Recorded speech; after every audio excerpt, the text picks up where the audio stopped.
तेरा मंगल तेरा मंगल तेरा मंगल होए रे सबका मंगल सबका मंगल सबका मंगल होए रे. புத்தராம் அறவோரிடம் புகுகிறேன் அடைக்கலம், தம்மமாம் அறத்தினிடம் புகுகிறேன் அடைக்கலம், சங்கமாம் துறவோரிடம் புகுகிறேன் அடைக்கலம். சாது சாது சாது. திரிபீடக தமிழ் நிறுவனம் முன்னெடுக்கும் பௌத்தம் உன்னதமானது உலகோருக்கானது என்ற தலைப்பில் இன்றைய உரை 10வது உரையாக இருக்கின்றது. இந்த உரை பௌத்தம் மதமா மார்க்கமா தத்துவமா என்ற கேள்வியோடு ஒரு விடையும் உள்ளார்ந்த மீயாழ் அறிவியலே என்ற வினாவையும் விடையையும் இணைத்து விளக்க முன்வருகிறார் முனைவர் க. செல்வராணி அவர்கள். நாம் அனைவரும் அறிந்த க. செல்வராணி அவர்களை இப்பொழுது இந்த தலைப்பு குறித்து உரையாற்ற திரிபீடக தமிழ் நிறுவனம் சார்பாக பணியோடு கேட்டுக்கொள்கிறேன். இன்று இந்த நிகழ்வில் இணையத்தில் இணைந்திருக்கும் அனைவருக்கும் எனது இனிய வணக்கங்கள். இந்த தலைப்பு மிகவும் முக்கியமானது என்று நான் கருதுவதால் இவ்வளவு நீளமான தலைப்பு கொடுத்தேன். இதற்கு முன்பதாக நான் இந்த உரைக்கு வைத்த தலைப்பு என்பது அபிதம்மாவில் நவீன அறிவியலின் அடர்வும் செறிவும் என்று. ஆனால் அதையும் தாண்டி மிகவும் முழுமையாக நாம் பௌத்தத்தை பார்க்க வேண்டும் என்றால் இந்த கேள்விதான் எழுகிறது. ஆகையினால் நான் இந்த தலைப்பை கொடுத்தேன். மதம் என்பது உலகில் அனைத்து மதங்களிலும் மிக முக்கியமான குணாதிசயங்கள் கேரக்டரிஸ்டிக்ஸா இருக்கிறது. Important features of a religion அது என்னன்னா, ஃபர்ஸ்ட் விஷயம் வந்து ஒரு சூப்பர் நேச்சுரல் பவர் இருக்கணும்.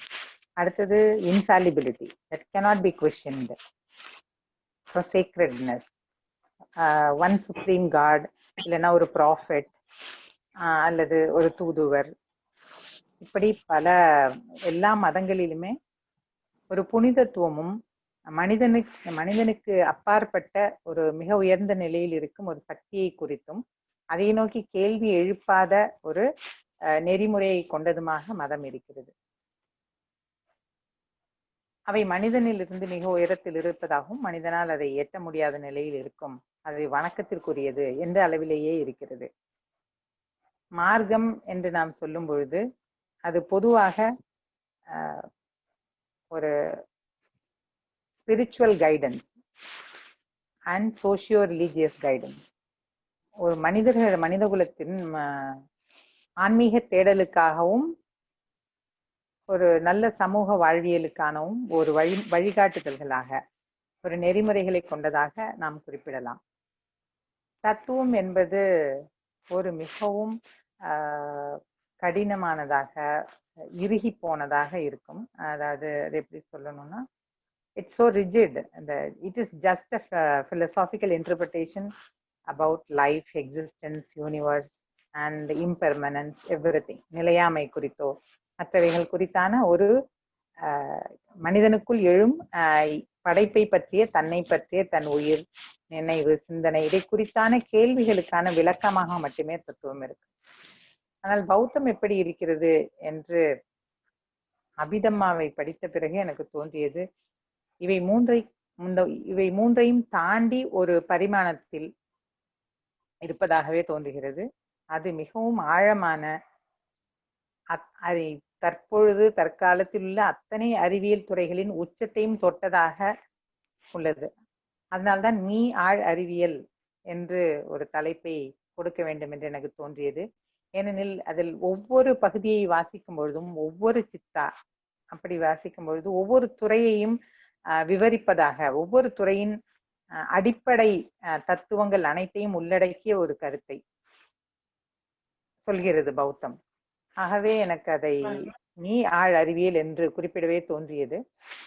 இவை அனைத்தையும் உள்ளடக்கி இருக்கிறது. ஒரு மதத்தில் இருக்கின்ற தேவையற்ற, அதாவது மனிதனுக்கு தேவையில்லாத, நம்பத்தகாத ஞானத்திற்கு, அறிவிற்கு அப்பாற்பட்ட கருத்துக்களை கொண்டதாக மதம் இருக்கிறது. ஆனால் பௌத்தத்தில் மனிதர்களோடு எல்லா மனிதனும் புத்த நிலையை அடைந்து விட முடியும் என்று கூறுவதன் மூலம் பௌத்தம் மற்ற மதங்களைப் போல நிச்சயமாக இல்லை என்று கூறிவிடலாம். அடுத்ததாக மார்க்கத்துக்கும் தத்துவத்துக்குமான அனைத்து கூறுகளையும் பௌத்தம் கொண்டிருக்கிறது. அதை தாண்டி மிகப்பெரிய அறிவியலாகவும் மிகப்பெரிய வாழ்வியல் நெறிமுறையாகவும் இருக்கிறது என்பதை நான் காண்கிறேன்.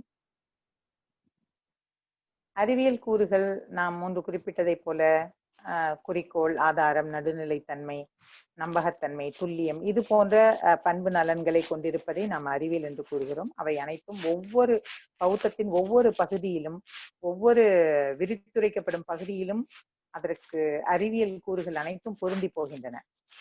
இந்த உரையில் ரூபா ஆர் மேட்டர் அப்படிங்கின்ற பகுதியை நாம் பார்க்கலாம் என்று நினைக்கிறேன். ஏனெனில் அதன் பௌத்தத்தில் இருக்கின்ற முக்கியமான அறிவியலை, நவீன அறிவியலை இரு கூறுகளாக நாம் பிரித்து விட முடியும். ஒன்று பருப்பொருள், மற்றது ஆற்றல். பருப்பொருளும் ஆற்றலும், மேட்டர் அண்ட் எனர்ஜி. அது போலவே பௌத்தத்திலும் நாம் இரு கூறுகளாக அதை பிரித்து விட முடியும். ஒரு பகுதி Siddha part, that is the energy part. The other one is the ரூபா part or the matter, the material universe. So இந்த பகுதியில் நாம் ரூபாவை பற்றி பார்க்கலாம் என்று நினைக்கிறேன். போன உரைக்கு வந்தவர்களுக்கு இதில் சிலது மேலும் ரிடண்டண்டா இருக்கும்னு நினைக்கிறேன். பட் இது ஒரு முழுமையாக ரூபா பகுதியை தர வேண்டும் என்ற ஒரு எண்ணத்தில் அனைத்தையும் இணைத்து நான் கொடுத்திருக்கிறேன். இதில் மிக முக்கியமாக நான் இந்த உரை எப்படி இருக்கும் என்று ஒரு வழிகாட்டுதல், ஓவர்வியூ ஆஃப் த டாக், அதை சொல்லணும்னு நினைக்கிறேன். முதல்ல மேட்டர்னா எப்படி டிஸ்கிரைப் ஆயிருக்கு, அபிதம்மாவில் பருப்பொருள் என்பது எவ்வாறு வரையறுக்கப்பட்டுள்ளது, அது எவ்வாறு நவீன அறிவியலுடன் பொருந்தி போகிறது என்ற ஒரு விளக்கம். அடுத்ததாக the grand unified theory. அடுத்த பகுதியாக சித்தாவுக்கும் ரூபாவுக்கும் உள்ள தொடர்பு. ரூபாவில் உள்ள இரண்டு பகுதிகள், நிப்பான ரூபா, அனிப்பான ரூபா. That is two parts, concrete particles, stable, physically tangible material body and physically untangible materials. ரூபாவை இரண்டு விதமாக பௌத்தம் பிரிக்கிறது. அது நிப்பான ரூபா, அனிப்பான ரூபா. அந்த அனிப்பான ரூபாவில் விண்ணாட்டி என்ற பகுதியை மிக விரிவாக பார்க்கலாம் என்று நினைக்கிறேன். மற்ற அனைத்தும் சுருக்கமாகவே கூறிவிடலாம் என்று இருக்கிறது. முதல் பாகமாக the grand unified theory, modern physics. பிரபஞ்சத்தின் அமைப்பையும் அதன் இயக்கத்தை பற்றியும் அறிந்து கொள்ள விரும்பும் அறிவியலாளர்கள் பிரபஞ்சத்தின் மிகப்பெரிய கூறான I can talk in English, I feel, because science is tough for me to talk in Tamil. So the space science and quantum mechanics, these are the two extremes of modern physics, because to explain all the phenomena that is happening in the universe can be explained with these two parts. On human scale, it is classical physics, and in the modern physics, atomic physics explains the deeper part of the materials, that is the atomic or subatomic and muons, mesons, the particle like the subatomic level are explained by the quantum mechanics. But what physicists wanted is to combine all the theories to form a single unified theory to explain all the phenomena that is happening in the universe, from space to the atomic level or subatomic level. So these are the two parts we need to have in mind, that the classical physics of human scale and quantum physics of subatomic scale, which we cannot perceive directly, and about the space cosmology or astrophysics or space science, which is unperceivable. That is, except the sky, we cannot see anything else. That is sun, stars, and other planets, which we can see. Some other part of the space can be seen by the naked eye. Others can be observed only by the observatories, the radio telescope, something like that. So physicists wanted to combine all these things, and they went for a quantum field theory or quantum electrodynamics, in which the quanta is modified into an electron-like material, which is having both a dual nature, that is wave and particle nature.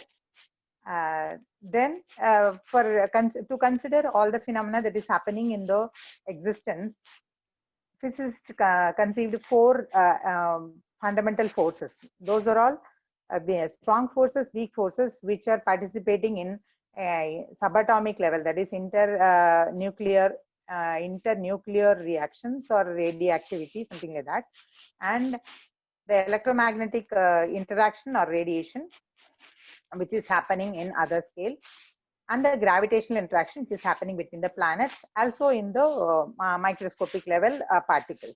So these are the four forces which can explain all the phenomena that is happening in the universe. So these are more combined together by our great scientist Stephen Hawking and his associates in 1960 as string theory, which is called the grand unified theory. String is different from quanta. That is, quanta is a packet of energy, but string is a wave. It's a packet wave. That is, a string is a wave form which is confined to a defined territory. It is like an electron, but the energy is not diffused. It is like a wave or a string. So this is the basic unit of string theory or the grand unified theory. இந்த பகுதி பௌத்தத்தில் எவ்வாறு குறிப்பிடப்படுகிறது என்று நான் கொஞ்சம் தமிழ்லையும் சொல்றேன். அது பௌத்தத்தில் எவ்வாறு குறிப்பிடப்படுகிறது என்று நாம் பார்ப்போமானால், அது a string in the string theory is exactly similar to what is explained chitta in Buddhism. So chitta is the string part of the quanta in quantum mechanics, which can explain all the existence, that is the phenomena that is happening in the existence, and the material, physical particles or bodies, even the planets, galaxies, stellar constellations, everything. That is, even the black hole, everything. What is there in the universe? All the particles are made up of only two things, that is energy and matter. Both is explained by chitta. One nature, that is the chitta in a subtle part, it is called chitta, and if it is in the gross level, it is called rupa. ஆற்றல், செறிவூட்டப்பட்ட ஆற்றல் ஒரு பருப்பொருளாக இருக்கிறது என்பது இயற்பியலின் தத்துவம். அது அந்த கருத்தியலின் படி கொண்டு வரப்பட்ட அனைத்து அடுத்த கொள்கைகளும் கருத்துக்களும் அறிவியலாளர்களால் ஏற்றுக்கொள்ளப்பட்டுள்ளது. அதே போன்ற முழுவதுமாக அதே போன்ற பொருத்தத்துடன் இருப்பது சித்தான் ரூபா. அது பௌத்தத்தில் இருக்கிறது. அந்த consciousness R Siddha part is the string in Buddhism, which is exactly similar to the string or quanta in quantum mechanics. அது அடர்வூட்டப்பட்டு செறிவூட்டப்பட்ட நிலையில் ரூபாவாக மாறுகிறது. இவ்வாறுதான் பௌத்தத்தில் தெரிவிக்கப்பட்டுள்ளது. இவற்றில் மிக முக்கியமாக இரண்டு விதமாக பௌத்தத்தில் ரூபா பிரிக்கப்படுகிறது.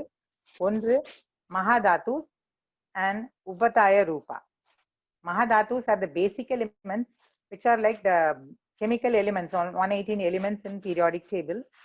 Like those four Mahadhatus combined together in permutation, different permutations and combinations form the all material body. Also the consciousness, which is explained in Buddhism, that is called Ubataya Rupa. So that is the Pali name for the derived elements in Buddhism. இந்த ரூப சங்க விபாகா, இந்த பகுதி தான் ரூபாவை பற்றி அபிதம்மாவில் விளக்குகிறது. அதற்கு காம்பெண்டியம் ஆஃப் மேட்டர் என்ற தலைப்பிடப்பட்டிருக்கிறது. எட்ட வாட்ட விபாதா என்ற தொடங்கும் இந்த பாலி செய்யுளுடன் இந்த இந்த இந்த பகுதி தொடங்குகிறது. சித்தா செட்ட சிக்காவை தொடர்ந்து அதிலிருந்து உருவாக்கப்பட்ட அவற்றின் ஒன்றிணைப்பினால் உருவாக்கப்பட்ட ஒரு பகுதி தான் ரூபா அல்லது மேட்டர் என்று பருப்பொருள் என்று விளக்கப்படுகிறது. ரூபா என்கின்ற ஒரு வார்த்தை ரூபாட்டி என்ற வார்த்தையிலிருந்து வருகிறது. ரூபாட்டி என்ற மூல சொல் பாலி மொழியில் அதை சிதைக்க முடியும், மாற்ற முடியும், அதன் உருவத்தை மாற்ற முடியும், தன்மையை மாற்ற முடியும் என்ற வார்த்தையிலிருந்து ரூபா என்ற ஒரு வார்த்தை உருவாக்கப்படுகிறது. இதில் மகாபூதாஸ் என்பது 4 தாத்துக்களை குறிக்கிறது. அது எர்த், வாட்டர், ஃபயர் அண்ட் ஏர். இந்த உபதாய தாத்து இந்த மகாபூதாவிலிருந்து அனைத்து பொருட்களும் வருவதால் அதற்கு உபதாய தாத்து என்று சொல்லப்படுகிறது. இவற்றில் கான்கிரீட் ரூபா, நான் கான்கிரீட் ரூபா அப்படின்னா சாலிட், பிசிக்கலி டேங்கிபிள், அதை வந்து கான்கிரீட்னு சொல்றாங்க. அதற்கு நிப்பான ரூபா அப்படின்னு பேரு. The non-concrete matter, that is the sensitivity or the sensibility of the particles. அதனுடைய தன்மை, ஒரு உயிரினத்தின் உறுப்புகளின் உணர்திறன் அல்லது அவற்றின் இயல்பு, அவற்றின் செயல்படு திறனை அன்னிப்பான ரூபா அல்லது நான் கான்கிரீட்லி ப்ரொடியூஸ்டு மேட்டர்னு சொல்றாங்க. So these are the 2 parts which are essentially to be reviewed in this talk. Nippana Rupa and the 4 Mahadhatus. Patavi Dhatu is called earth part, Apo Dhatu the water, Tejo Dhatu and Vayu Dhatu. இவற்றிற்கான தன்மைகள் விளக்கப்பட்டுள்ளது, தெளிவாக விளக்கப்பட்டுள்ளது. பாதவி தாத்து earth என்ற பொருள், அந்த அடிப்படை தாத்து என்ன செய்கிறது என்றால் பொருட்களை நிலைப்படுத்துகிறது அல்லது உருவாக்குகிறது, அதை விரிவடைய செய்கிறது. ஒரு பொருளின் தன்மையை பெரிதாக்குவதற்கோ சிறிதாக்குவதற்கோ அதை நிலைநிறுத்துவதற்கு பயன்படுவது. That is the foundation of the existing material. மற்ற தாத்துக்களை தன்னுடன் இணைத்து ஒரு பொருளை உருவாக்குகிறது அல்லது ஒரு பொருளை பெரிதாக விரிவடைய செய்கிறது. இந்த வேலையை செய்வது பாதவி தாத்து அல்லது அந்த எர்த் எலிமெண்ட். அதற்கு நெகிழ்வுத்தன்மை அதிகமாக இருப்பதாகவும் கடினத்தன்மை இருப்பதாகவும் குறிப்பிடப்பட்டுள்ளது. இது இயற்பியல் அல்லது வேதியியலில் எவ்வாறு தனிம வரிசை அட்டவணையில் ஒவ்வொரு தனிமத்தின் இயல்புகள் அதனுடைய குணாதிசயங்களுடன் எவ்வாறு வரிசைப்படுத்தப்பட்டுள்ளதோ அது போலவே இந்த ரூபா அபிதம்மாவில் அவை விளக்கப்பட்டுள்ளது. ஒவ்வொரு தனிமத்தின் மகாதாத்துவின் இயல்புகளும் அவற்றின் வேலைகளும், ஃபங்க்ஷனாலிட்டி, கேரக்டரிஸ்டிக்ஸ் அண்ட் ஃபங்க்ஷனாலிட்டி, அவை இரண்டுமே விளக்கப்படுகிறது. அடுத்து அப்போதாத்து வாட்டர், அதனுடைய இயல்பு ஃப்ளூயிடிட்டின்னு சொல்றாங்க. அது ஒரு இடத்திலிருந்து கசிவதாகவும் துளி துளியாக வருவதாகவும் கூறுகிறார் புத்தர். அதில் மிக முக்கியமாக நாம் அறிந்து கொள்ள வேண்டிய மிக முக்கியமான இயல்பு அனைத்து தாதுக்களையும் ஒன்றிணைக்க வைப்பது, கொஹிரன்ஸ் ஆர் அட்ஹரன்ஸ், ஒன்றை ஒன்று ஒட்டும் தன்மையுடன் இருப்பதாக கூறுகிறார். அடுத்ததாக தேஜோ தாத்து, அது இணையும் பொருட்களுக்கு தொடர்ச்சியாக ஒரு நெகிழ்வுத்தன்மையை, கண்டினியூஸ் சப்ளை ஆஃப் சாஃப்ட்னஸ், அது வெப்பத்தின் மூலமாகவும் குளிர்ச்சியின் மூலமாகவும் அறிந்து கொள்ள முடியும் என்று கூறுகிறார். அடுத்தது வாயு தாத்து, அது ஒரு பொருளின் அந்த தனிமங்களின் மகாதாத்துவின் கூறுகளை தூரத்தை அதிகப்படுத்துவதாக கூறுகிறார். அதாவது ஒரு பொருள் ஸ்ப்ரெடட் அவுட் பை ஏர், அதுதான் அவங்க அப்படி சொல்றாங்க. Because it is so dynamic. As in chemistry or physics, we see air as a very dynamical particle. The molecules of the air or a vapor or any gas particle is highly mobile and its kinetic energy is very high when compared to the solid material. அதே இயல்பு இங்கு பௌத்தத்திலும் குறிப்பிடப்படுகிறது. இது தொலைவை அல்லது தூரத்தை அதிகப்படுத்துதல் என்ற வார்த்தை பிரயோகத்தின் மூலம். இவை நான்கையும் இணைத்து மிக முக்கியமாக எவ்வாறு அனைத்து பொருட்களும் இந்த உபதாய தாத்து எவ்வாறு உருவாக்கப்படுகிறது என்று விளக்கப்படுகிறது. அடுத்ததாக நாம் பார்க்க இருப்பது பயாலஜி. அதாவது நமது உயிரினங்களின் உணர்வு உறுப்புகள் எவ்வாறு செயல்படுகின்றது. பாசாத என்றால் உணர்வு, ரூபா என்றால் அது எந்த உறுப்பால் எந்த பொருளால் உணரப்படுகிறதோ அது. பாசாத ரூபா என்ற வார்த்தை ஒவ்வொரு உணர்வையும் நமது ஐம்புலன்களின் ஒவ்வொரு உணர்வு நிலையையும் எந்தெந்த உறுப்புகள் எவ்வாறு கொண்டு வெளிப்படுத்துகின்றன, எவ்வாறு உணரப்படுகிறது என்பதை விளக்குகிறார். சோத பாசாதா என்பது ஏர் சென்ஸ், சக்க பாசாதா என்பது eye sense, that is our visual sensitivity, and சோத பாசாதா is the hearing sensitivity. And no sensitivity is called jnana pasada, and tongue sensitivity is jiva pasada, and kaya pasada is the touch sensitivity, தோடு உணர்வு. So இந்த 5 உணர்வுகளையும் இதில் மிக தெளிவாக விளக்கி இருக்கிறார்கள்.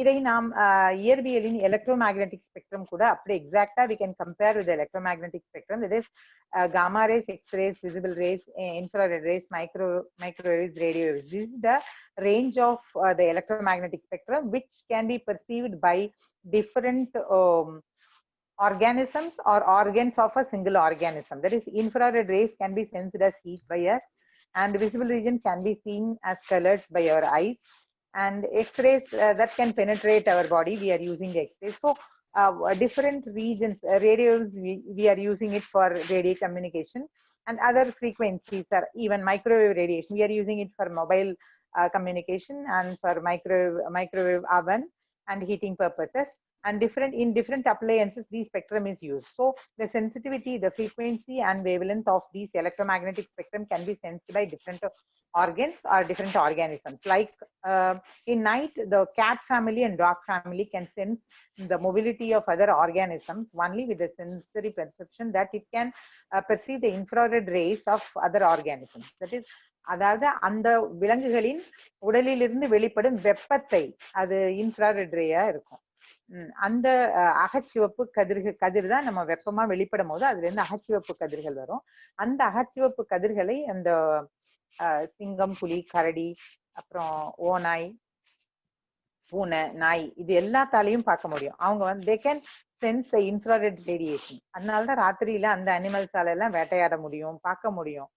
So that can be compared here with this. That is how the different sensory perceptions are explained in Abhidhamma can be exactly compared to the different sensory perceptions of different organisms like electromagnetic spectrum. The other things which are explained in Abhidhamma are Bhava Rupa, that is the sexuality, the male, female, masculinity and femininity, how it is expressed, and Hadaya Rupa are about the heart he is explaining.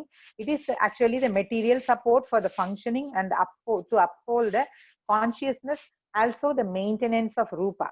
நமது உடலையும் நமது சிந்தனையையும் சீர்படுத்துவதற்காகவும் அவற்றை முறைப்படுத்துவதற்காக அவற்றை வளப்படுத்துவதாக ஹதய ரூபா, அதாவது இதயம் என்ற உறுப்பு இருப்பதாக கூறுகிறார். The other thing, the life faculty, உயிர் என்பதை கூறும் பொழுது அவர் ஜீவ இந்திரியா என்ற வார்த்தையின் மூலமாக விளக்குகிறார்கள். That is the material counterpart of the mental faculty. That is அன்னிப்பான ரூபா என்ற பகுதியில் இந்த ஜீவ இந்திரியா வருகிறது. அதாவது ஒரு பொருள், காது என்ற ஒரு உறுப்பு எவ்வாறு ஒலியை உணர்கிறதோ அது போல லைஃப் ஃபேக்கல்டி என்பது ஒரு மெட்டீரியல் பார்ட்டோட, கான்சியஸ்னஸோட ஒரு மெட்டீரியல் சப்ஸ்டான்சியேஷன், அதற்குமான இடையில இன்டர்ஃபேஸ் மாதிரி. தட் இஸ், லைஃப் என்பது நினைவுக்கும் உடலுக்கும் நடுவில் இருந்து அதை இணைப்பதாக அபிதம்மாவில் குறிப்பிடப்படுகிறது. இப்பொழுது அனிப்பான ரூபாவில் மிக முக்கியமாக 2 விஷயங்கள், அதில் விண்ணாத்தி ரூபா என்ற பகுதி விரிவாக பார்க்கலாம் என்று நினைக்கிறேன். அதற்கு முன்பதாக ஆகாச தாத்து, தட் இஸ் ஸ்பேஸ். தமிழ் சித்தர் இலக்கியங்களில் கூறப்பட்ட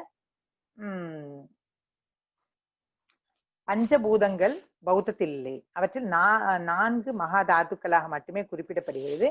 அந்த 5வது பூதமாக சித்தர் இலக்கியங்களில், தமிழ் இலக்கியத்தில், தமிழ் மரபில் கூறப்படுவது இங்கு அனிப்பான ரூபா, அது ஒரு டிரைவ்டு எலிமெண்ட் என்று குறிப்பிடப்படுகிறது. அதற்கு ஆகாச தாத்து என்று பெயர். இது மிகவும் ரொம்ப வியப்பான ஒரு விளக்கம் இந்த ஆகாச தாத்துவுக்கு. நான் அபிதம்மாவில் பார்க்கிறேன். அதை வந்து நான் அப்படியே சொல்றேன். It is not a bare extension of geometry. It is not the extension of the geometry, but it delimits or it gives the territories to the material things. ஒரு பொருள், ஒரு பருப்பொருளுக்கான எல்லையை வரையறுப்பது ஆகாச தாத்து என்று கூறுகிறார். அது ஒரு சிறிய அணுவாக இருந்தாலும், மனிதனுடைய பார்வை அளவில் இருக்கும் ஒரு பொருள், நம்மால் கண்ணால் பார்க்கக்கூடிய அளவில் இருக்கும் ஒரு பொருளாக இருந்தாலும், அல்லது இந்த அண்ட பிரபஞ்சத்தில் இருக்கும் இந்த கோள்கள், நட்சத்திரங்கள், இது போன்ற விஷயங்களாக இருக்கும் அனைத்து பருப்பொருட்களையும் ஒரு defined டெரிட்டரியா that can delimit the matter. That is, it cannot spread into the whole of the universe, but it has to be confined to a specific territory. It has to have a defined area in which the matter should be. நமக்கு எல்லை வகுத்த ஒரு தாத்து என்ன என்றால் அதை ஆகாச தாத்து என்று குறிப்பிடுகிறார்கள். இது மிகவும் வித்தியாசமான, மிக ஆழமான விளக்கமாக நான் பார்க்கிறேன். ரிலேட்டிவிட்டி படிச்சவங்களுக்கும் அதே நேரத்தில் பஞ்சபூதங்களை பற்றின ஒரு தெளிவு இருக்கிறவங்களுக்கும் நிச்சயமா இது வந்து ரொம்ப வித்தியாசமான ஒரு புரிதலை உண்டாக்கும்னு நான் நினைக்கிறேன். that is the material delimitation, that is the material confinement is because of the akasa dhatu. It is the proximate cause of the material delimitation. அதுதான் அவங்க சொல்றது. அபிதம்மாவில் குறிப்பிடப்பட்டுள்ள மிக முக்கியமான கருத்தாக நான் பார்க்கிறேன். There is one more line I just want to tell exactly how it is in that book. Akasa dhatu is manifested as the confines of matter or the state of gaps and aperture. அந்த இடையில் இருக்கும் that is there is a gap between the galaxies or the planets or the materials. That is akasa dhatu. அது ரொம்ப சுருக்கமா தெளிவா சொல்லணும்னா இதான் ஒரே ஒரு வரியில. பொருட்களுக்கு இடையே இருக்கக்கூடிய இடைவெளிகளும் ஓட்டைகளும் அது போன்ற நம்ம பார்க்கும்பொழுது ஒரு பொருளுக்கும் இன்னொரு பொருளுக்கும் இடையில் இருக்கக்கூடிய இடைவெளியைத்தான் ஆகாச தாத்து என்று அல்லது ஸ்பேஸ் எலிமெண்ட் என்று அபிதம்மாவில் குறிப்பிடப்படுகிறது. அடுத்தது மிக முக்கியமாக ஒரு ரூபா. இது ஒரே ஒரு ரூபாவை ஒரு தனி டிசிப்ளினாக பார்க்க முடியும். அது விண்ணாத்தி ரூபா. அதற்கு அவர்கள் சொல்லும் விளக்கம் நான் கடைசியில் வருகிறேன். இப்போ வந்து ஒரு it is like a story. We have to have like how the human evolution and the human behavior is evolved, how the cultural setting, present world cultural setting has happened. இதற்கான ஒரு மூலம் இந்த விண்ணாத்தி ரூபாவில் இருப்பதாக நான் உணர்கிறேன். புத்தர் நம்ம எல்லோரும் அறிந்தவர் 6ஆம் நூற்றாண்டில் வாழ்ந்தார். அதற்கு பிறகாக 5ஆம் நூற்றாண்டு மற்றும் 4ஆம் நூற்றாண்டுகளில் கிரேக்கத்தில் இருந்த பிளேட்டோ, அரிஸ்டாட்டில் இவர்கள் எல்லாம் ஒரு மிக முக்கியமான மூவருமே ஒரு மிக முக்கியமான ஒரு கருத்தை விளக்கி இருக்கிறார்கள். அது நான் verbal communication, that is body language. உடல் அசைவுகள் அல்லது உடல் முக அசைவுகள் இவற்றின் மூலமாக ஒரு கருத்தை வெளிப்படுத்துவது, மற்றோருக்கு உணர்த்துவது. இதை குறித்து புத்தர் 6ஆம் நூற்றாண்டிலேயே பேசியிருக்கிறார். தட் இஸ் கிமு 6ஆம் நூற்றாண்டு. இவர்கள் அதற்கு பின்னதாக வந்திருக்கிறார்கள். இதிலிருந்து வெளிப்படுத்தப்பட்ட ஒரு மிகப்பெரிய துறையாக இன்று உருவெடுத்திருப்பது ethology or human behaviour or animal behaviour of human beings. இது ஒரு மிகப்பெரிய துறையாக இருக்கிறது. அதில் நாம் ஆழ்ந்து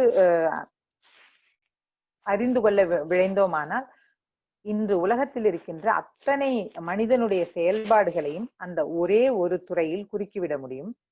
நாம் பொதுவாக மனிதனை பற்றி அறிவதற்காக ஆந்த்ரோபாலஜி என்ற ஒரு மானுடவியல் என்ற ஒரு துறையை உணர்ந்திருப்போம்.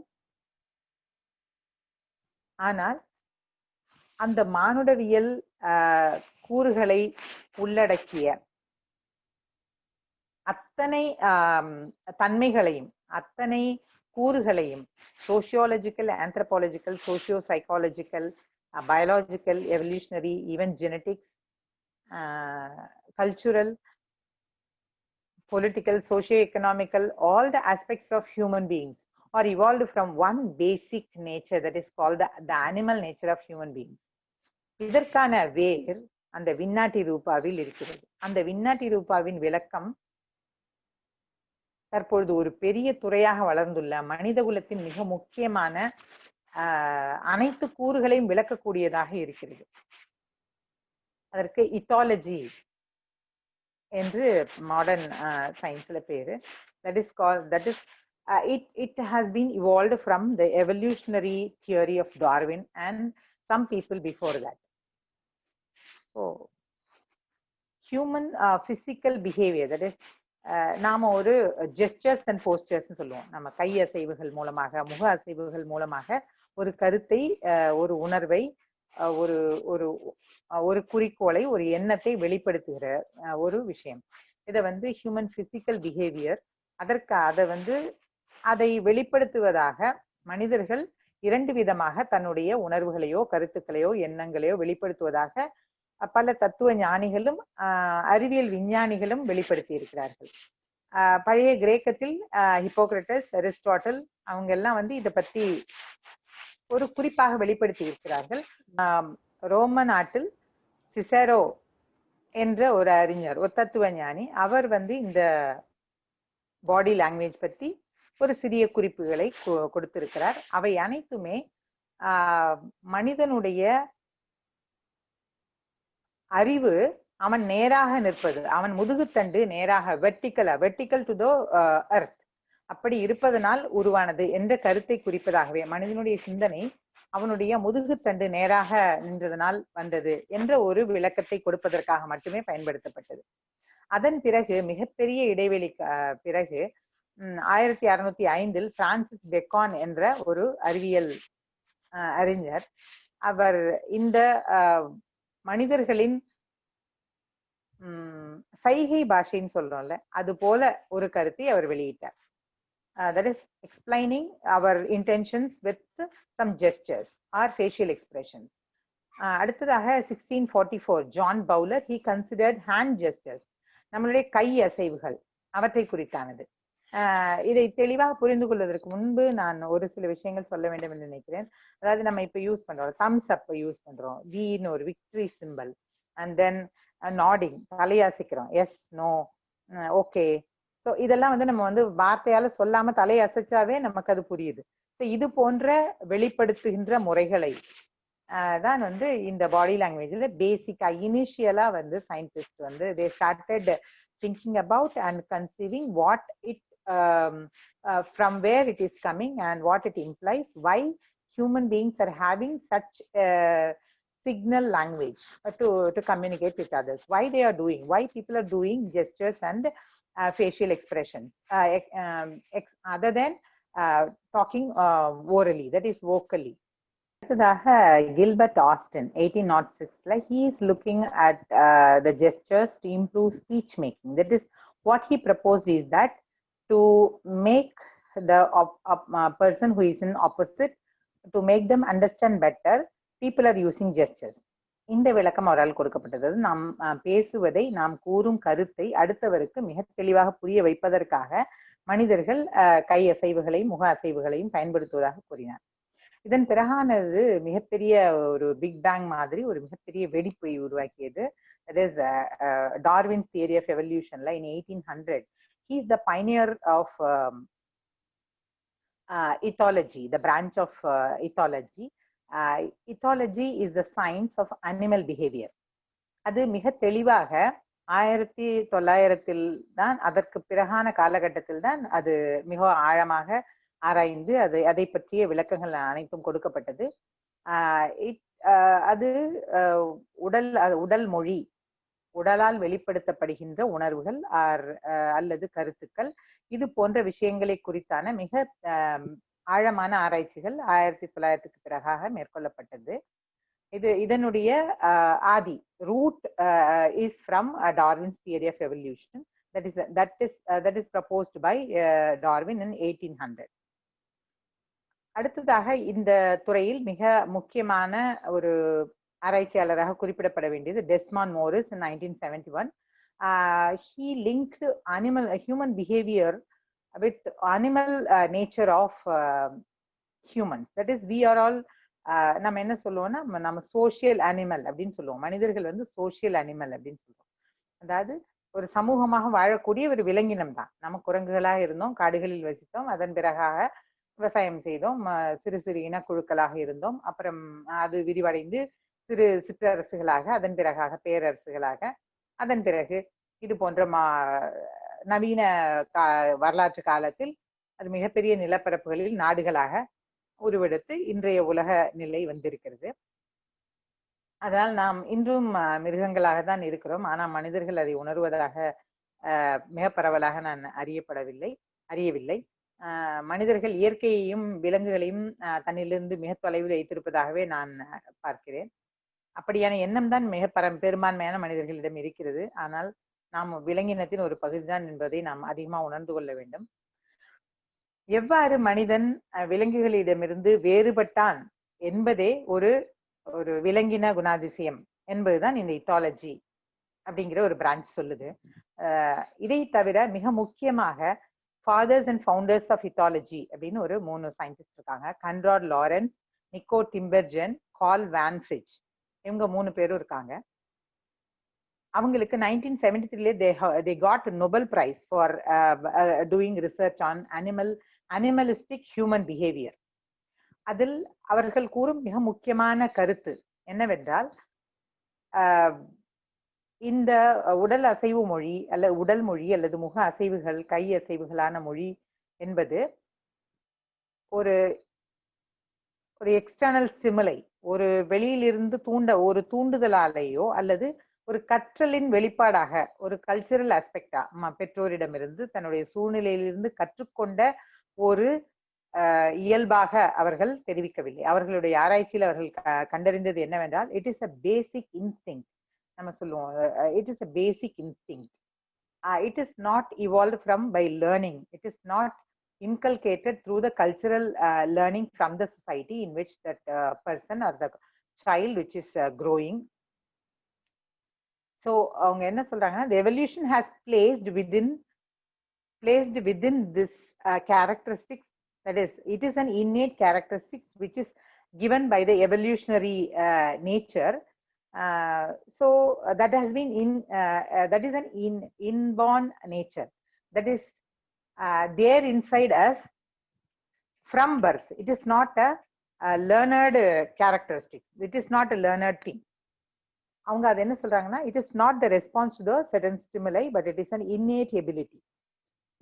இந்த விளக்கத்தை கொடுத்து இந்த ஆராய்ச்சிக்காக அவர்கள் நோபல் பரிசு வாங்கினார்கள். இதையெல்லாம் நான் எதற்காக சொல்கிறேன் என்றால், ஒரு பெரிய துறை, அந்த துறையில் மிகப்பெரிய வல்லுநர்களாக நூற்றுக்கணக்கான வல்லுநர்கள் செய்த ஆராய்ச்சியின் ஒரு பெரிய தொகுப்பான ஒரு தனி துறையாக விரிந்துள்ள அறிவு புத்தர் என்ற ஒரு மனிதரின் ஒரு சிறு அவருடைய விளக்கங்களின் ஒரு சிறு பகுதியிலேயே வந்து விடுகிறது. அவர் கூறியிருக்கும் ஒவ்வொரு பகுதியும் தற்காலத்தில் உள்ள அனைத்து அறிவியல் துறைகளையும் விளக்குவதாக நான் பார்க்கிறேன். 2 பக்கங்களில் நாம் ஒரு துறையை, தற்பொழுதுள்ள காலத்தின் ஒரு துறையை அடக்கிவிட முடியும். அபிதம்மா அவ்வளவு செறிவான கருத்துக்களையும் ஆழமான அதற்கான வேர், அனைத்திற்குமான வேர், ஒவ்வொரு துறைக்கான வேர், அதிலிருந்து தான் அவை தொடங்க வேண்டும். அதற்கான தெளிவான விளக்கங்கள் இருக்கின்றன.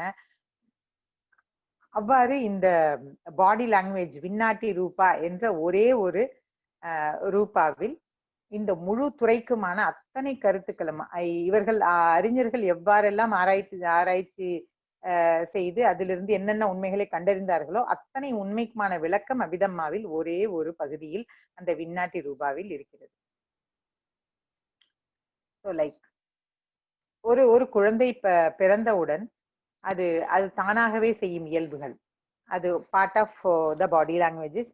அது அழறது, மழலை பேசுறது, சிரிக்கிறது, இதெல்லாம் வந்து ஒரு குழந்தையின் இயல்பான தன்மை.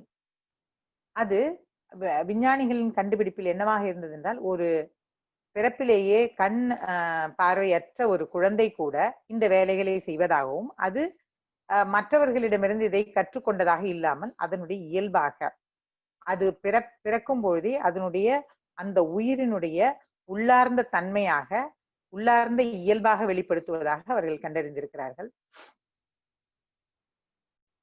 நம்முடைய மனித சமுதாயத்தின் சமுதாய உயிரியல் பரிணாமம், சமுதாய பரிணாமம், social evolution and biological evolution. We can merge both together and we can consider this one behavior, the animal behavior of human beings is the main reason for all the evolution, that is the biological evolution as well as the cultural evolution. இன்னைக்கு வரைக்கும் இன்று நாம் பார்க்கும் அத்தனை தொழில்நுட்ப அல்லது அரசியல் தளத்தில் அனைத்து துறைகளிலும் நாம் அடைந்திருக்கும் மேம்பாட்டிற்கு எல்லாவற்றிற்கும் ஒரே ஒரு அடிப்படையான காரணம் இந்த அனிமல் பிஹேவியர்னு சொல்றாங்க. Because in the initial stages, when we were in the forest like other animals foraging food, we need support, we need to convey what is there. The food is available at a distance, or we have to protect ourselves from other animals or other that is ethnic group or like enemies of enemy groups. So they need to communicate something. At that time they started communicating by signals. Like இப்போ நாம் சில விலங்கினங்களை பார்த்தால் அவை தன் உடல் அசைவின் மூலமாக, ஒலி குறிப்புகளின் மூலமாக தன் இனத்தின் மற்ற உறுப்பினர்களிடம் தொடர்பு கொள்வதை நாம் அறிவோம். தேனீக்கள், சிறு வண்டுகள், beetles, that will knock the surface on which it is there. அந்த மாதிரி ஒவ்வொரு விலங்கினங்களும் தன்னுடைய இப்போ ஊளையிடும் ஒரு ஓநாய் அது போன்ற ஒரு ஒலி குறிப்போ அல்லது கை அசைவுகளோ முக அசைவுகளோ அவற்றின் கோபத்தையோ வேகத்தையோ பயத்தையோ வெளிப்படுத்துவதை நாம் காண்கிறோம். இது போன்ற ஒரு அசைவு சைகை பாஷை அல்லது அசைவுகளால் தன்னுடைய கருத்தை வெளிப்படுத்துகின்ற மனிதனின் இயல்புதான் மனிதனுடைய இன்றைய வளர்ச்சி, சமுதாய பண்பாட்டு வளர்ச்சிக்கு மிக முக்கியமான காரணியாக விஞ்ஞானிகள் கருதுகிறார்கள். அதாவது முதலில் தன்னை காப்பாற்றிக் கொள்வதற்காக, அடுத்து தன்னுடைய உணவு தேடுவதற்காக, தனக்கு பசிக்கிறது, தனக்கு தேவையான basic biological needs, to satisfy his basic biological needs and to convey all the things which he need and for the protection of its the tribe. For everything he need to convey something, so he started with the body language or expressing with gestures and facial expressions. From then on he started communicating with the small sounds, and then the sound created a language, and the language created a specific group, that is different languages in different regions of the world. ஏன் உலகில் அனைத்து பகுதிகளிலும் ஒரே மொழியாக இல்லை, ஏன் மனிதர்கள் வெவ்வேறு மொழிகள் பேசுகிறார்கள் என்பது அந்தந்த இனக்குழுக்களின் கருத்து பரிமாற்றத்திற்கான ஒலி வடிவமாக தான் மொழிகள் உருவாகிறது. இந்த மொழிகளின் ஆரம்பம் அனிமல் பிஹேவியரிலிருந்து தொடங்குகிறது.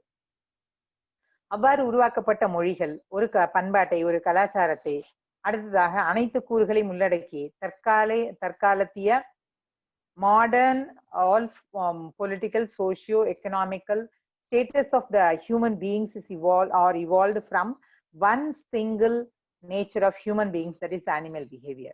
That is explained by Vinnati Rupa in Abhidhamma. So what they are telling is that the intelligent language, social attachment, aggression or altruism is part of the human nature, because it once served as a purpose in the struggle for the species to survive. ஒவ்வொரு மனித இனக்குழுவும் எதற்காக மொழியை உருவாக்கியது, எதற்காக ஒவ்வொரு பொருட்களையும் ஒவ்வொரு கருவிகளையும் உருவாக்கியது என்பது அவை தன்னைத்தானே தக்க வைத்துக் கொள்வதற்காக, இந்த இயற்கை சூழலில் ஒவ்வொரு உயிரியும் தன்னை தக்க வைத்துக் கொள்வதற்காக நிறைய தகவமைப்புகளை தனக்குள் உருவாக்கி கொள்கிறது. அவ்வாறான ஒரு தகவமைப்பு தான் மொழி உருவாக்கம். அடுத்தது சமுதாயத்தின் சிறு சிறு இனக்குழுக்களான உருவாக்கம், இன தலைவன் உருவாக்கம், அதன் பிறகான ஆட்சி செய்யும் ஒரு குழுவின் உருவாக்கம், அதன் பிறகான ஒரு அரசு உருவாக்கம், இவ்வாறாக விரிந்து கொண்டே வருகிறது. மனித குலத்தின் முழு வரலாற்றையும் பண்பாட்டு வரலாற்றை animal behaviour of human being என்ற ஒரே ஒரு கூறின் மூலமாக நாம் விளக்கிவிட முடியும். அந்த ஒரு கூறு விண்ணாட்டி ரூபாவில் விளக்கப்படுகிறது. இதனுடைய நியூராலஜிக்கல் பார்ட், தட் இஸ் அந்த மாடர்ன் சயின்ஸ்ல இத்தாலஜி என்பது லைக் சைக்காலஜி அண்ட் நியூராலஜி என்பது சைக்கியாட்ரி மாதிரி 2 பிரிவுகளாக மிக முக்கியமாக இந்த அனிமல் பிஹேவியர் மனிதனின் எந்த உறுப்பில் எந்த இடத்திலிருந்து உருவாகிறது அதற்கான ஆராய்ச்சிகளின் விளக்கங்கள் ஒரு சிறிது நான் கொடுக்க விரும்புகிறேன். அது மூளையின் மிக முக்கியமான பகுதிகளாக பெரும்பாலும் அனைவரும் அறிந்த பகுதிகள் cerebellum, cerebrum and brain stem. அடுத்ததாக மூளை அதிகமான பகுதிகளாக பகுக்கப்படுகிறது. Frontal lobe, parietal, occipital and temporal lobes. அதன் பிறகு மிகவும் ஆழமான, that is deep rooted parts of brain, அது நம்ம பார்க்கணும்னா hypothalamus, pituitary, pineal gland, thalamus, basal ganglia, and the last that is the thing which is in the innermost part of our skull is the limbic system. Below the hypothalamus, the limbic system is there, and if you open the limbic system, we can see a small leaf-like structure that is called amygdala. That part, amygdala, is a very significant part of the brain, which is so significant in the emotional reactions, to register the emotions, also to react for the emotion. This is the significant part which saves any organism, also the human beings, from all the issues. That is, all the problems which is intense and which can be fatal. So it is a protective part of the brain called amygdala. It is below the hippocampus. So amygdala is the integrative center of emotions or emotional behavior. So இந்த பகுதியிலிருந்து உருவாக்கப்படும் உணர்வு, பதிவு செய்யப்படும் உணர்வுகள், அந்த பதிவுகளுக்கு எதிர்வினையாக இந்த motor neurons மூலமாக உடலின் உறுப்புகளுக்கு கொடுக்கப்படும் கட்டளைகள், அதன் விளைவாக உருவாக்கப்படும் உடல் அசைவுகளே நாம் உடல் மொழியாக வருகிறது என்ற ஒரு ஆராய்ச்சி வெளிப்பாடு. இது 2014, 2011ல வந்த ரிசர்ச் பேப்பர்ஸ் எல்லாம் இருக்கு இதை பத்தி. Amygdala, how it creates the body language or facial expressions or hand gestures or body gestures. So also one of the research expresses an important significant phenomenon that is happening inside the amygdala, is that there is a DNA damage that is happening when a person is undergoing a stress. And also the research was done on Buddhist monks who do a compassion meditation. இந்த பகுதி மிக முக்கியமானதாக நான் கருதுகிறேன். நான் இதற்கான விளக்கத்திற்காக ஆராய்ச்சி குறிப்புகளை பார்த்தபொழுது அதில் மிகவும் முக்கியமாக பௌத்த துறவிகளை வைத்தே இந்த ஆராய்ச்சி செய்யப்பட்டிருப்பது மிகவும் சிறப்பாக நான் கருதினேன். அவர்கள் கம்பேஷனேட் மெடிடேஷன், தட் இஸ் அனைத்து உயிர்களுக்குமான ஒரு அவர்களின் நலனுக்கான, அவர்களின் அமைதிக்கான ஒரு தியானத்தை மேற்கொண்ட பொழுது அவர்களுடைய மூளை ஆராய்ச்சிக்கு உட்படுத்தப்பட்டது. Live, that is like electroencephalogram or fMRI, that is functional magnetic resonance imaging, இது போன்ற இமேஜிங் டெக்னிக்ஸ் அந்த மெத்தடாலஜி பயன்படுத்தி அவர்கள் புத்திஸ்ட் மாங்ஸுக்கு அவங்க மெடிடேஷன் பண்ணும் போது என்ன நடக்குது அந்த அமிக்டலா பார்ட்ல, what is happening inside amygdala and what is happening for the people, those who are undergoing a severe stress or trauma. So in these two times, in the two research, what is the output of these two researches is that there is a DNA damage that is happening in the stressful conditions, and in the compassionate meditation state there is a intensive insular activity is found to be seen in meditators. Increased activity of amygdala for compassionate orientation. So the social connectivity, சமூகத்தினூடான மனிதர்களுக்கு, அந்த மாங்குக்கு அந்த சமூகத்தினூடான இணைப்பு, ஒரு socio psychological attachment to the society, அது மிகவும் அதிகமாவதாக, அதாவது நம்ம சொல்ற கருணை, தயை, இவையெல்லாம் மிகைப்படுவதாக அந்த மெடிடேஷன் கம்பேஷனேட் மெடிடேஷன் செய்யும் பொழுது அமிக்டலாவில் நடக்கும் மாற்றங்கள் என்பது அந்த துறவிகளை சமூகத்தினுடைய முழுமையாக ஒரு தாய் போன்ற மனநிலையோடு முழு மனித சமுதாயத்தையும் பார்க்கும் ஒரு மனநிலையை உருவாக்குவதாக இந்த ஆராய்ச்சி தெளிவுபடுத்துகிறது. இது 2014 வெளியானது. International IUP journal of body language. That was, I can even give the research paper reference. இதில் மிக முக்கியமாக கெனிசிக்ஸ் என்ற ஒரு பகுதி இருக்கிறது. அது வந்து முழுவதாக முக அசைவுகளை மட்டுமே வெளிப்படுத்துவதாக சொல்கிறார்கள். அந்த ஆராய்ச்சியின் மிக முக்கியமான ஒரு குறிப்பு என்னவென்றால், நாம் ஒரு கம்யூனிகேஷன், ஒரு மனிதன் மற்றவரிடம் பேசும் பொழுது அல்லது ஒரு மனிதன் ஒரு பெரிய கூட்டத்தில் பேசும் பொழுது அவர்களுடைய வெளிப்படுத்துகின்ற கருத்துக்கள் எந்தெந்த விதங்களால் மிக அதிகமாக மற்றவருக்கு செலுத்தப்படுகிறது, மற்றவர்களால் உணர்ந்து கொள்ளப்படுகிறது என்ற ஒரு மிக விரிவான ஆராய்ச்சி. அதில் 7% மட்டுமே மொழியால் வெளிப்படுத்தப்படுவதாக, தட் இஸ் அவர் வோக்கலைசேஷன், நாம் பேசும் வார்த்தைகளால், நாம் பேசும் மொழியால் 7% மட்டுமே அடுத்தவருக்கு தெரிவிக்கப்படுகிறது. அடுத்தவர் 7% மட்டுமே அந்த மொழியால் 7% மட்டுமே உணர்கிறார். 38% நம்மளுடைய voice, accent, voice projection, emphasis, expression, pace, volume, pitch. These are the characteristics by which people can understand. 38% of the content is understood by the people, by the audience, by the receiver, only with these characteristics. That is, நம்ம வந்து எப்படி ஏற்ற இறக்கத்தோட சொல்றோம், அதற்கு எப்படி ஒரு அழுத்தம் கொடுத்து சொல்கிறோம், நாம் எவ்வளவு உயர்வான ஒரு உச்ச ஸ்தாயியில் சொல்கிறோம், அதற்கு எந்தெந்த இடங்களில் நிறுத்தங்கள் கொடுக்கிறோம், இதை வைத்தே ஒரு கருத்து தெளிவாக மனிதர்கள் புரிந்து கொள்கிறார்கள் என்பது ஆராய்ச்சியின் வெளிப்பாடு, அறிவியல் ஆராய்ச்சியின் வெளிப்பாடு. That is neuro science research Journal published this result. அடுத்ததாக 55% பாடி லாங்குவேஜால மட்டுமே புரிந்து கொள்ளப்படுகிறது என்று ஆராய்ச்சி வெளிப்படுத்துகிறது. That is the posture, position, eye contact, facial expression, hand and body movements, gestures and touch. இதுதான் அந்த மிக முக்கியமான பண்புகள். இந்த பண்புகளால் 55% கருத்து உணர்வுகள் வெளிப்படுத்தப்படுகின்ற விஷயம் மற்ற மனிதர்களுக்கு கடத்தப்படுவதாக ஆராய்ச்சி வெளிப்படுத்துகிறது. அவ்வாறு எனில் ஒரு தொடர்பு கொள்ளும் பொழுது, ஒருவருக்கொருவர் தொடர்பு கொள்ளும் பொழுது, கருத்து பரிமாற்றம் செய்து கொள்ளும் பொழுது, ஒரு கருத்தை மற்றவருக்கு விளக்க விழையும் பொழுது மிக முக்கியமாக அவர் தன்னுடைய உடலால் மட்டுமே மற்றையோருக்கு புரிய வைக்கிறார் என்பது அறிவியல் ஆராய்ச்சி உண்மை. இதை புத்தர் இந்த அபிதம்மாவில் மிக விளக்கமாக இந்த விண்ணாட்டி ரூபாவில் 2 விதமாக விளக்குகிறார். ஒன்று வோக்கலைசேஷன், அடுத்ததாக 2 மகா தாத்துஸ், அதாவது ஏர் எலிமெண்ட் அண்ட் எர்த் எலிமெண்ட், இவை இரண்டும் இந்த வெளிப்படுத்துதலை செய்வதாக கூறுகிறார். அதாவது இந்த வோக்கலைசேஷன் அது வந்து எர்த் எலிமெண்ட் பாதவி தாத்து செய்வதாகவும், ஏர் எலிமெண்ட் வாயு தாத்து என்பது உடல் அசைவுகளை உருவாக்குவதாகவும் கூறுகிறார்.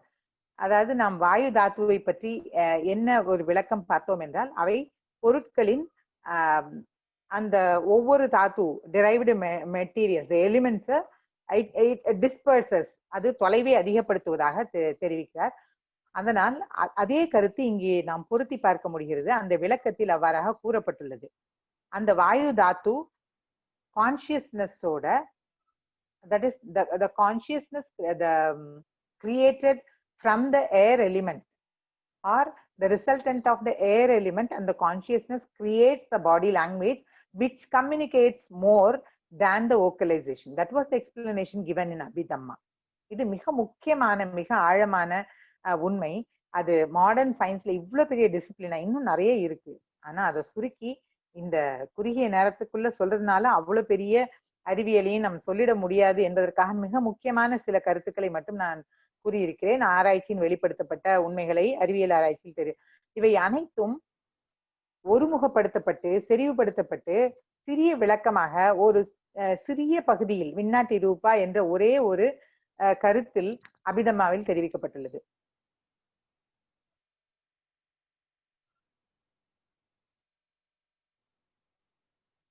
ஸோ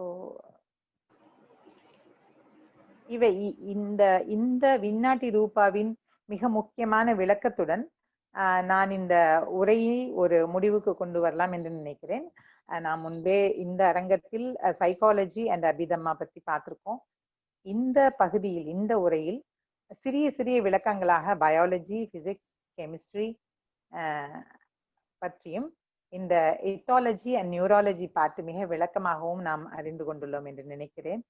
இவை அனைத்தையும் ஒன்றிணைக்கும் பொழுது ஒரு மிக பரந்துபட்ட அதிகமான துறைகளை ஒன்றிணைக்கும் அபிதம்மா நிச்சயமாக ஒரு அறிவியலாக மட்டுமே இருக்க முடியும்.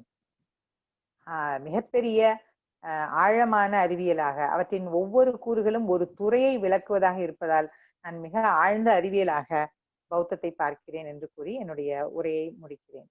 நன்றி, வணக்கம். இரக்கமாம் நேயம் எங்கும் பெருக மறந்ததாம் இப்பாரினில் எங்கும் வெறுப்போ பகையோ இன்றி சிறந்ததாம் கருணை செழித்தோங்கட்டும். எல்லா உயிர்களும் இன்புற்றிருக்கட்டும், எல்லா உயிர்களும் இன்புற்றிருக்கட்டும், எல்லா உயிர்களும் இன்புற்றிருக்கட்டும்.